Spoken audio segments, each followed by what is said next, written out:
What do you do when someone tells you your story bores them? Picture this. You've given your story to your mom or your partner or a friend, someone who's primarily a reader, not a writer. You're excited, you're nervous, and when they get back to you, they get back to you with one of the big three oh no things that critiquers say. I'm bored, I'm annoyed, or I'm confused. It is so tempting to take that feedback, to throw it in the trash, to be like, okay, well, obviously you don't get it. You didn't even give me any useful feedback. What does I'm bored mean? Well, one of our jobs as writers is to work as a translator. When we're receiving critical feedback from non-writers, we have to be able to interpret what folks are saying and figure out what problem they're identifying. If you don't already have specific information from your reader, you're going to have to ask some follow-up questions. The most important follow-up question is where. Have them point out where in the story they were bored or annoyed or confused. They might tell you why, they might tell you how to fix it, but I'm gonna tell you a secret. Only you really understand the why and the how.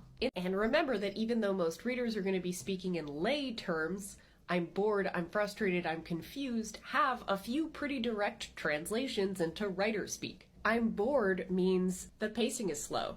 Not enough is happening. Multiple similar scenes have happened in a row.